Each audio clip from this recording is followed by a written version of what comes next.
नमस्कार दोस्तों, welcome to study with Neelam. I hope आप सभी लोग बहुत अच्छे होंगे। आज हम 14 से लेकर 21 मई 2021 के सभी best top current affairs question with point two point section complete करेंगे, तो वीडियो में लास्ट तक बने रहिएगा। वीडियो को ज़्यादा से ज़्यादा लाइक कीजिए, शेयर कीजिए और अगर आप पहली बार चैनल पर आए तो फटाफट से चैनल को सब्सक्राइब कर लीजिए। चलिए शुरू करते हैं आज का लेक्चर फटाफट।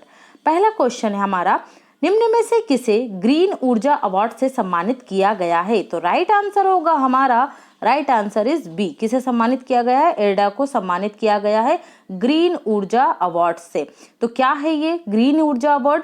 इरडा का फुल फॉर्म देख लीजिए पहले। Indian renewable energy development agency limited को ग्रीन ऊर्जा अवार्ड से सम्मानित किया गया है। यह award Indian chamber of commerce के द्वारा दिया जाता है। किसके द्वारा? इंडियन चैम्बर ऑफ कॉमर्स के द्वारा दिया जाता है। नवीकरणीय ऊर्जा के लिए संस्थानों को फाइनेंस करने के लिए इरडा को इस पुरस्कार से सम्मानित किया गया। इरडा क्या है? फाइनेंस करता है संस्थानों को।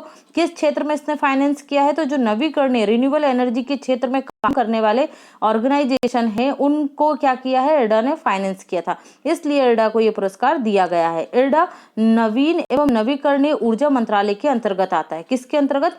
नवीन एवं नवीकरणीय ऊर्जा मंत्रालय के अंतर्गत। तो ये आप याद रखेंगे। नेक्स्ट देखते हैं question, renewable energy market update 2021 report किसके द्वारा जारी की जाती है? ये भी इन्वायरमेंट का एक इंपॉर्टेंट क्वेश्चन है। कौन जारी करता है इस रिपोर्ट को? तो राइट आंसर होगा यहाँ पर हमारा ए, इंटरनेशनल एनर्जी एजेंसी के द्वारा renewable energy market update report 2021 जारी की गई है। हाल ही में इंटरनेशनल एनर्जी एजेंसी के द्वारा renewable energy market update 2021 report जारी की गई। 2020 में ग्लोबल विंड कैपेसिटी में 90% से अधिक की वृद्धि हुई है। ये भी इसी रिपोर्ट में वर्णित किया गया है। इस रिपोर्ट के मुताबिक 2020 में नवीकरणीय ऊर्जा में 45% की वृद्धि दर्ज की गई है, जो कि एक अच्छा संकेत है। किसके लिए? ग्लोबल वार्मिंग, एनवायरनमेंट के लिए। जबकि 2020 में ट्रांसपोर्ट बायोफ्यूल प्रोडक्शन में कमी आई है। जो ट्रांसपोर्ट में यूज किया जाने वाला बायोफ्यूल होता है उसके उत्पादन में क्या आई है? कमी आई है। इंटरनेशनल एनर्जी एजेंसी की स्थापना 1974 में हुई थी। ये तेल आपूर्ति को सुचारू रूप से करने के लिए बनाया गया था। मतलब तेल की आपूर्ति, तेल का आवागमन, परिवहन क्या हो सके? सुचारू रूप से किया जा सके। हाल ही में निम्न में से किसने वर्ल्ड फूड प्राइज 2021 जीता है? तो राइट आंसर होगा यहाँ पर हमारा, right answer is A, Shakuntala Harak Singh Thilsarte ने ये पुरस्कार जीता है। हाल ही में शकुंतला हरक सिंह थिलसर्टे को वर्ष 2021 का वर्ल्ड फूड प्राइज दिया गया है या इन्होंने जीता है। ये क्या है? भारतवंशी हैं, एक ग्लोबल न्यूट्रिशन एक्सपर्ट है। कौन? शकुंतला। बांग्लादेश की छोटी नेटिव एक मछली की जो प्रजाति है उस पर इन्होंने रिसर्च किया और इसीलिए इन्हें यह ग्लोबल फूड प्राइज से सम्मानित किया गया है या वर्ल्ड फूड प्राइज से सम्मानित किया गया है। वर्ल्ड फूड पुरस्कार वर्ल्ड फूड प्राइज फाउंडेशन के द्वारा दिया जाता है। कौन देता है? वर्ल्ड फूड फाउंडेशन देता है ये प्राइज। हाल ही में संयुक्त राष्ट्र के डिस्कशन पेपर, एक पेपर आया था डिस्कशन पेपर, उसमें इन्होंने बताया, द पेपर का नाम क्या था? The role of aquatic food in sustainable healthy diet के 3 लेखकों में से शकुंतला एक हैं जो फूड सिस्टम व उसकी क्षमता के बारे में बताता है। कौन? ये पेपर। ओके, तो ये भी आप याद रखिएगा। नेक्स्ट क्वेश्चन देखते हैं, हाल ही में निम्न में से कौन से संयुक्त राष्ट्र के मानवीय प्रमुख नियुक्त किए गए हैं? तो यहाँ हमारा राइट आंसर होगा, right answer is C, Martin Griffiths. Martin Griffiths को संयुक्त राष्ट्र के मानवीय प्रमुख नियुक्त किया गया है। संयुक्त राष्ट्र के वर्तमान महासचिव एंटोनियो गुतेरेस, कहाँ से हैं ये? पुर्तगाल से, ने ब्रिटिश राजनयिक मार्टिन ग्रिफिथ्स को संयुक्त राष्ट्र का नया मानवीय प्रमुख नियुक्त किया है। ओके, याद रखिएगा। अंतरराष्ट्रीय विवादों को सुलझाने का इन्हें एक लंबा अनुभव प्राप्त है और यह यमन के लिए संयुक्त राष्ट्र के मुख्य राजदूत के रूप में भी काम कर चुके हैं। तो याद रखिएगा, मानवीय प्रमुख किसे नियुक्त किया गया है? मार्टिन ग्रिफिथ्स को। कहाँ से हैं? ब्रिटिश राजनयिक हैं। क्लियर है। नेक्स्ट क्वेश्चन देखते हैं। हाल ही में migration and development brief report 2020 निम्न में से किसके द्वारा जारी की गई है? तो राइट आंसर होगा यहाँ पर हमारा migration and development brief report जारी की जाती है वर्ल्ड बैंक के द्वारा। कौन जारी करता है? World bank. हाल ही में विश्व बैंक के द्वारा migration and development brief report जारी की गई। इसके मुताबिक भारत को वर्ष 2020 में कुल $83 बिलियन का रेमिटेंस प्राप्त हुआ है। रेमिटेंस का मतलब क्या होता है? तो रेमिटेंस का मतलब होता है भारतीय नागरिक जो विभिन्न देशों में किसी भी प्रकार के कामों में लगे हुए हैं, जो उनको वहाँ इनकम होती है उसे कहाँ भेजते हैं? वो भारत में अपने जो रिलेटिव हैं, मदर फादर है, उनके पास जो भेजते हैं। तो एक तरीके से ये भारत की ही कमाई होती है। किसके रूप में? डॉलर और विभिन्न देशों की मुद्रा के रूप में। तो इसे क्या कहा जाता है? रेमिटेंस कहा जाता है। वर्ष 2019 के मुकाबले 2020 में रेमिटेंस की मात्रा में भारत में 0.2% की गिरावट आई है। ओके, 2019 के मुकाबले 2020 में क्या आई है? गिरावट दर्ज की गई। इसको कारण आप लोग सभी जानते हैं, कोविड-19। ओके, क्योंकि सभी भारतीय नागरिक जो मुख्य रूप से रेमिटेंस भेजते थे उसमें क्या हुआ, कार्य क्षेत्र भी उनका थोड़ा कम हुआ है और प्लस बहुत सारे नागरिकों को भारत में वापस लाया भी गया है कोविड-19 की वजह से। कौन सा अभियान चला था? वंदे भारत। ओके, इसका प्रमुख कारण संयुक्त अरब अमीरात से प्राप्त होने वाले रेमिटेंस में कितने प्रतिशत की गिरावट है? 17% की। ओके, याद रखिएगा, क्योंकि जब क्वेश्चन आता है और आपको वहां ऑप्शन दिए जाते हैं कि कौन सा गलत है, तो तब इस तरीके की इंफॉर्मेशन हमारे लिए इंपॉर्टेंट हो जाती है, क्योंकि यहाँ पर एक पर्टिकुलर कंट्री का नाम लिया गया है। किसका? संयुक्त अरब अमीरात का। ओके, वर्ष 2020 में रेमिटेंस प्राप्त करने वाले देशों में भारत के बाद चीन दूसरे स्थान पर आता है। पहले स्थान पर कौन है? भारत है। दूसरे स्थान पर चाइना है। तीसरे पर मैक्सिको है।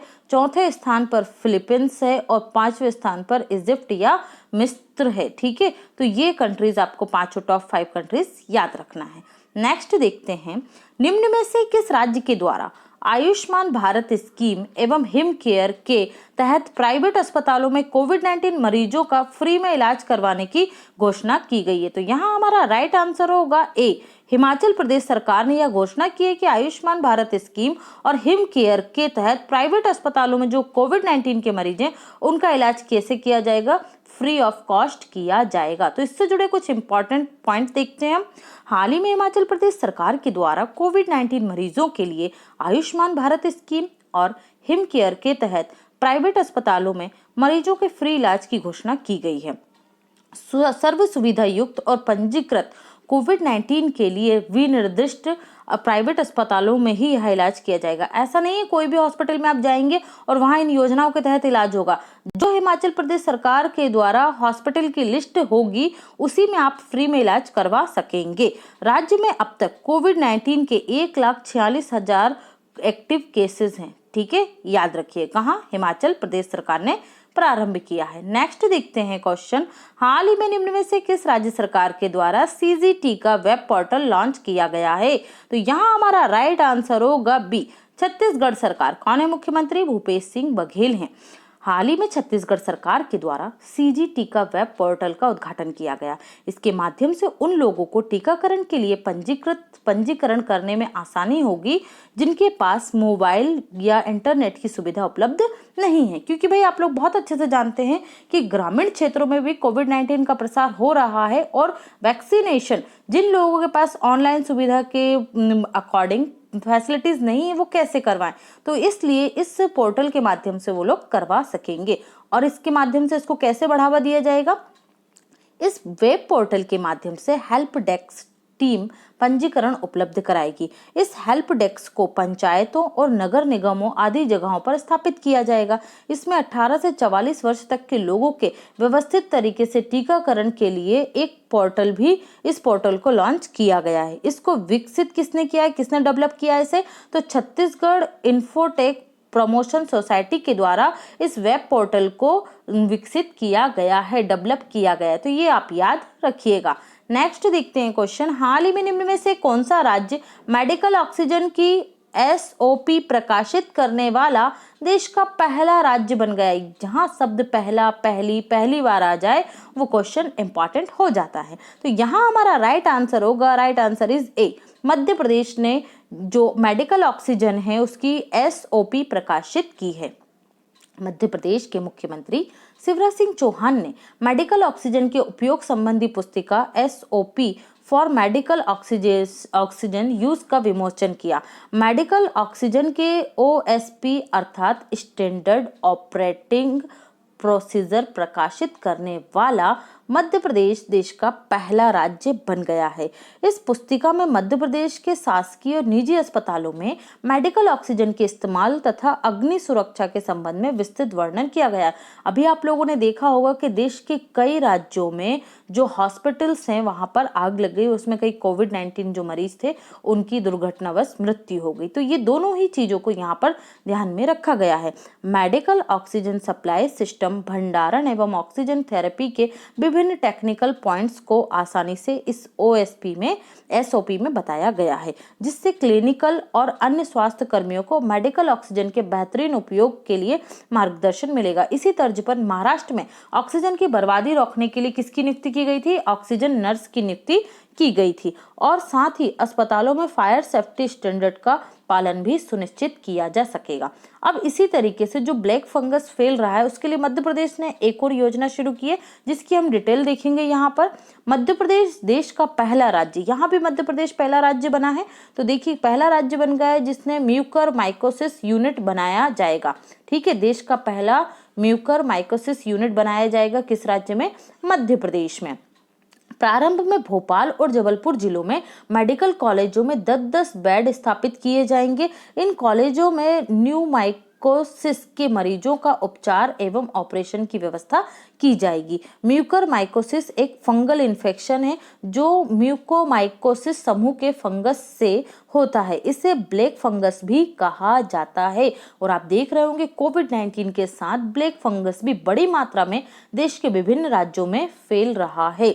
हाल ही में कोरोना से ठीक हुए मरीजों में इसके संक्रमण को देखने को मिले हैं, जिसमें मरीजों की आंखें लाल हो जाती हैं और कभी कभार इस संक्रमण को दिमाग तक पहुंचने से रोकने के लिए मरीजों की आंखों को भी निकालना पड़ता है। तो याद रखिएगा, पहला म्यूकर माइकोसिस यूनिट कहाँ बनाया जाएगा? तो ये बनाया जाएगा मध्य प्रदेश में। कहाँ पर?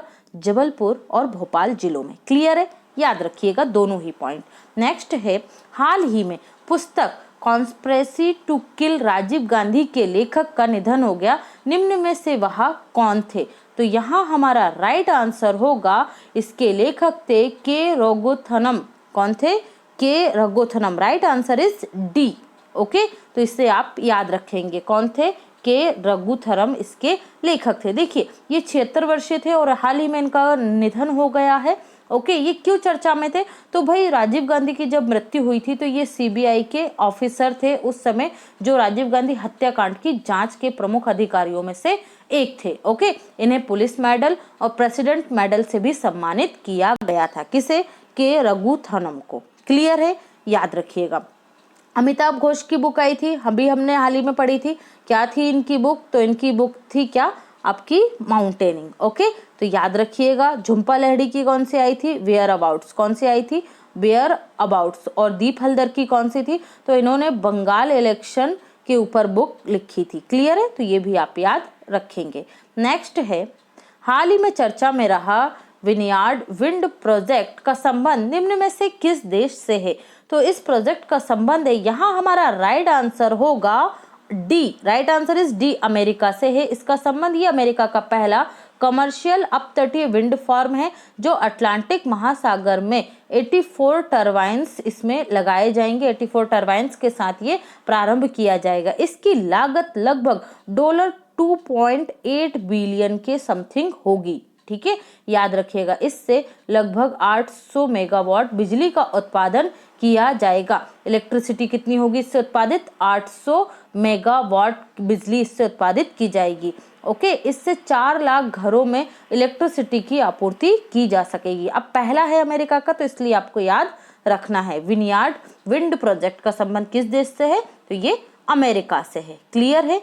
नेक्स्ट देखते हैं, हाल ही में निम्न में से किसने गतिशील इलेक्ट्रिक शब्द प्रणाली का एक प्रोटोटाइप विकसित किया गया है? तो ये किसने विकसित किया है भाई?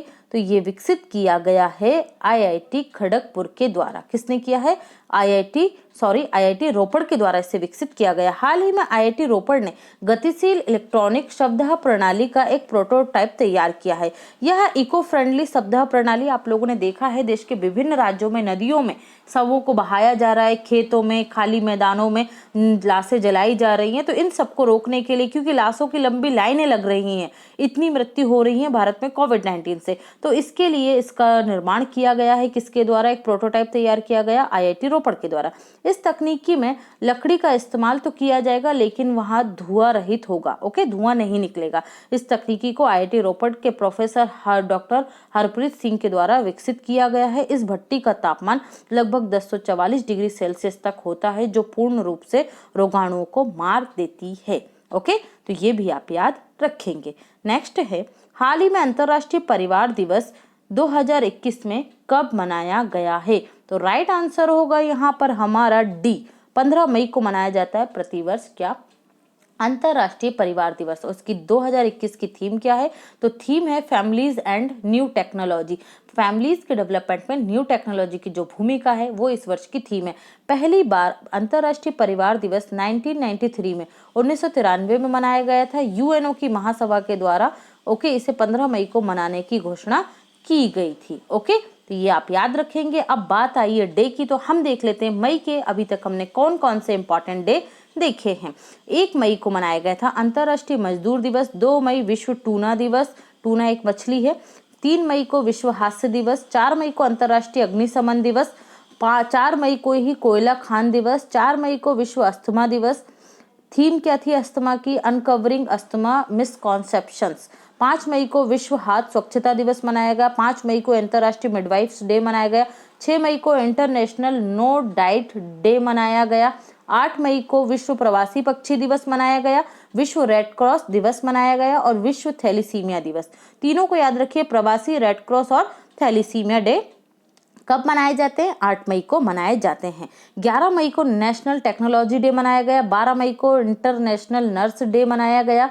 15 मई को इंटरनेशनल फैमिली डे मनाया गया। 16 मई को राष्ट्रीय डेंगू दिवस मनाया गया। 16 मई को इंटरनेशनल डे ऑफ लाइट्स मनाया गया। 16 मई को सिक्किम का स्थापना दिवस भी मनाया गया। 17 मई को विश्व उच्च रक्तचाप या हाई ब्लड प्रेशर डे मनाया गया। 17 मई को ही मनाया गया आपका विश्व दूरसंचार व सामाजिक सूचना दिवस। 18 मई को अंतर्राष्ट्रीय संग्रहालय दिवस। 18 मई को ही वर्ल्ड एड्स वैक्सीन डे मनाया गया। 20 मई को विश्व मधुमक्खी दिवस मनाया गया। 20 मई को क्यों मनाया जाता है? मधुमक्खी पालन के जो जन्मदाता है एंटोन जॉक्सा, इनका जन्मदिन होता है 20 मई को, इसलिए 20 मई को मनाया जाता है विश्व मधुमक्खी पालन दिवस। ओके, 20 मई को विश्व माप विज्ञान दिवस या वर्ल्ड मेट्रोलॉजी डे भी मनाया जाता है। इन सभी की थीम आप याद रखिएगा, स्क्रीनशॉट आप ले सकते हैं या पीडीएफ आपको टेलीग्राम चैनल पर दी जाएगी। ओके, वीडियो के जस्ट अपलोड होने के बाद आप टेलीग्राम चैनल से इसका पीडीएफ भी ले सकते हैं। क्लियर है? नेक्स्ट देखते हैं, हाल ही में चर्चा में रही डोंगरिया कोंद जनजाति निम्न में से किस राज्य में पाई जाती है? डोंगरिया कोंद जनजाति किस राज्य में पाई जाती है? तो यहाँ हमारा राइट आंसर होगा सी, ओडिशा में। तो क्यों थी ये चर्चा में? जो डोंगरिया कोंद जनजाति है ये ओडिशा जिले में पाई जाती है और हाल ही में जो आप देख रहे हैं कोविड-19 का जो प्रसार है ये कहाँ पहुंच चुका है? गांवों में पहुंच चुका है। उसके साथ ही साथ जनजातीय क्षेत्रों में भी इसका विस्तार होता जा रहा है। तो जो ओडिशा की डोंगरिया कोंड जनजाति है इसमें भी बड़े स्तर पर कोविड-19 के केसेस देखे जा रहे हैं। ओके, तो ये आप याद रखेंगे। ओडिशा के रायगढ़ जिले में, किस जिले में है? रायगढ़ जिले की ये पहाड़ियों के नाम याद रखिएगा। नियमगिरी पहाड़ी में रहने वाली जनजाति है डोंगरिया कोंद। ओके, इसमें कोविड-19 के केस पाए गए हैं। डोंगरिया कोंद जनजाति कौन सी भाषा बोलती है? कोई भाषा बोलती है। धीरे धीरे कोरोना वायरस का विस्तार दूर दराज के पहाड़ी क्षेत्रों और जनजातीय इलाकों में होता जा रहा है, जिसके प्रसार को रोकने का एक ही उपाय है और वो है जन जागरूकता और दूसरा है आपका वैक्सीनेशन। वैक्सीनेशन होने में टाइम लगेगा, वैक्सीन की आपूर्ति नहीं हो पा रही, तो सबसे ज़रूरी है कि आप सेफ्टी के साथ रहें। जो सरकार आपको सेफ्टी मेजर्स बता रही है उनका हम सभी को पालन करना चाहिए। ओके, चलिए नेक्स्ट देखते हैं। अब तक विश्व में वह कौन से देशों का समूह है जो मंगल ग्रह की सतह पर रोवर उतारने में सफल रहे हैं? तो यहाँ हमारा राइट आंसर क्या होगा? राइट आंसर होगा यहाँ पर हमारा डी। कौन कौन? अमेरिका और चाइना। ओके, अमेरिका और चाइना। हाल ही में जो चीन है, चीन का तिएनव्यान, क्या नाम है? तिएनव्यान जो स्पेस क्राफ्ट है, ये मंगल की सतह पर सफलतापूर्वक उतारा गया है, मतलब सॉफ्ट लैंडिंग की गई है। ठीक है, और मंगल की सतह पर सॉफ्ट लैंडिंग कराने वाले 2 देश हो गए। कौन कौन से? एक अमेरिका और दूसरा चीन। ओके, तो इससे जुड़े कुछ पॉइंट्स देख लेते हैं हम। अमेरिका के बाद मंगल ग्रह की सतह पर ये रोवर है भाई, ग्रोवर हो गया, रोवर उतारने वाला विश्व का दूसरा देश कौन बना है? चाइना बन गया। चीनी कैलेंडर फरवरी 2021 से ही मंगल के ऑर्बिट में था, अब वहां मंगल ग्रह की सतह पर पहुंच चुका है। ठीक है, चीन का तिएनवान फर्स्ट स्पेसक्राफ्ट को मंगल ग्रह पर सफलतापूर्वक उतारा गया। मंगल के ग्रह के उत्तरी गोलार्ध में यूटोपिया प्लेटिना नामक बड़े मैदान पर इस लैंडर की क्या हुई है? लैंडिंग की गई है। यह लैंडर का नाम याद रखिएगा, क्या नाम है? जोरांग है। क्या है? जोरांग नामक रोवर लेकर मंगल की सतह पर पहुंचा था। भारत के मंगल मिशन का नाम मार्स था, मार्स ऑर्बिटर मिशन, जिसे शॉर्ट में क्या कहा जाता था? मॉम कहा जाता था। ओके, तो ये सभी इंपॉर्टेंट इंफॉर्मेशन है, अच्छे से याद रखिएगा। नेक्स्ट देखते हैं। निम्न में से किस भारतीय के द्वारा इस साल का विटली अवार्ड जीता गया है? तो राइट आंसर होगा यहाँ पर हमारा ए, वाई नुक्लू फॉर्म के द्वारा विटली अवार्ड जीता गया है। ठीक है, तो ये क्या होता है विटली अवार्ड? विटली अवार्ड ये जो नागालैंड के पर्यावरणविद है, कहाँ के हैं? नागालैंड के पर्यावरणविद है वाई नुक्लू फॉर्म ने 2021 के विटली अवार्ड को जीत लिया है। दुनिया के 5 अन्य लोगों को भी यह अवार्ड दिया गया है, लेकिन भारतीय कौन है? तो वाई नुक्लू फॉर्म है। इन्हें क्यों दिया गया है भाई ये अवार्ड? तो ये इसे क्या कहा जाता है? ग्रीन ऑस्कर भी कहा जाता है, याद रखिए। क्या कहते हैं? विटली अवार्ड को ग्रीन ऑस्कर के नाम से जाना जाता है। ये इन्होंने क्या किया था? जो नागालैंड राज्य में समुदाय के स्वामित्व वाले जंगलों का एक नेटवर्क बनाने और इसके साथ ही नए बायोडाइवर्सिटी पीस कॉरिडोर बनाने और दुर्लभ अमूर बाज, ठीक है, जो बहुत ज्यादा फेमस है, कौन? अमूर फाल्कन बोला जाता है, अमूर बाज की रक्षा करने के प्रयास के लिए इन्हें क्या दिया गया है? तो इन्हें दिया गया है ये ग्रीन ऑस्कर या विटली अवार्ड। किसे? वाई नुक्लू फॉर्म को। ठीक है, और जो इसे बोला जाता है नागालैंड को क्या? अमूर सिटी, अमूर फाल्कन सिटी के नाम से कौन सा क्षेत्र प्रसिद्ध है? तो ये नागालैंड प्रसिद्ध है। बिल्कुल अच्छे से आप इसे याद रखेंगे, भूलेंगे नहीं। क्लियर है? यूके की एक चैरिटी जो है वो ये अवार्ड देती है, कौन सा? विटली अवार्ड। क्या कहा जाता है इसे? ग्रीन ऑस्कर भी कहा जाता है। किसे मिला है? तो वाई नुक्लू फॉर्म को। नेक्स्ट देखते हैं। वर्ष 2021 में माउंट एवरेस्ट फतह करने वाली प्रथम भारतीय महिला निम्न में से कौन बन गई हैं? तो राइट आंसर होगा यहाँ पर हमारा, कौन बन गई है भाई ये प्रथम भारतीय महिला? तो देखो यहाँ पर आपसे पूछा जा रहा है कि प्रथम भारतीय महिला कौन बनी है, तो इसमें से बनी है, राइट आंसर होगा तासी यांगजोम। कौन बनी है? तासी यांगजोम बनी है। क्यों? क्योंकि देखिए भाई, इन्होंने जो माउंट एवरेस्ट की फतह है वो 4 दिनों के अंदर लगातार 2 बार की। 4 दिन मतलब 96 आवर्स में ये माउंट एवरेस्ट की 2 बार इन्होंने चढ़ाई की है। किसने? तासी जांगयोम ने। ठीक है, तो ये पहली पर्वतारोही बन गई हैं। इनसे पहले जो नेपाल के थे अंशु जामसेनपा, ठीक है, ये भी महिला थी। इन्होंने 118 घंटों में ये कवर किया था और इन्होंने कितने? 96 आवर में कवर किया है। तो इन्हें आप याद रखेंगे। माउंट एवरेस्ट की फतह करने वाले पहले व्यक्ति कौन थे? तो तेंजिंग शेरपा थे। ठीक है, पहली जो महिला थी वो कौन थी? बछेंद्री पाल थी। तो ये भी आप याद रखिएगा।